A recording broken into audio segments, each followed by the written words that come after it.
Hail to the king, baby. It's finally time for this guy. One of my two biggest dreads in what was going to happen when I started this series was covering this guy.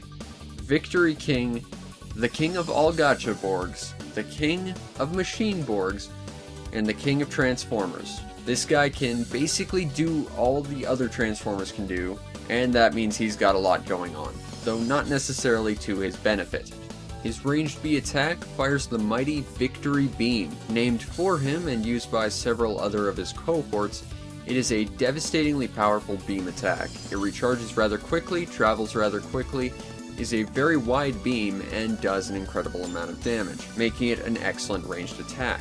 His melee B attack consists of quick slashes with his sword, making him a devastating threat at close range. Basically, if this guy's looking at you, no matter what range, you're in trouble. His charge B attack is a windmill slash, which, come on, Victory King.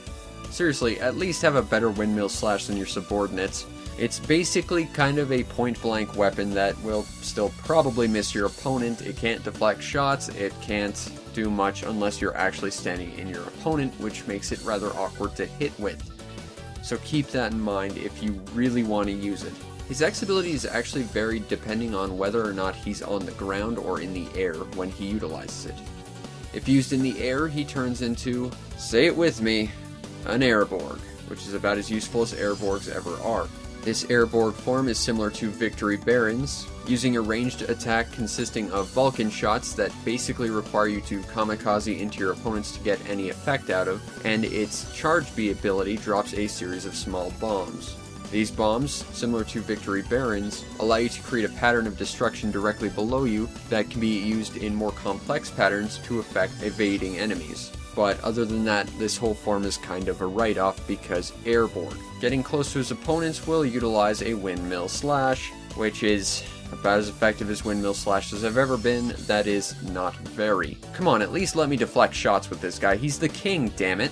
If used on the ground, his X ability turns him into a tank, similar to Victory Duke. In this form, his ranged B attack is still consisting of quick Vulcan shots, but being a tank Borg that's lower to the ground, you have a much greater shot at hitting your opponent with it. And its charged B ability fires off a set of arcing bullet shots. Again, with the cannons low to the ground, it's easier to hit your opponents compared to other tanks, making this guy kind of a preferable tank Borg if nothing else. And when close to his opponents, he will utilize a windmill slash. This will allow him to, well, basically hit nothing and look like a complete fool standing inches away from his opponents. Yeah, this attack does not get better with, like, the best transforming Borg ever. Basically, Victory King is designed to cover all aspects of the transforming Borg genre. He can turn into a jet, he can turn into a tank, and he's a giant bitchin' robot. But do you really need all three forms in any one singular battle? Or better yet, do you even need that Airborg form at all? The answer is probably no.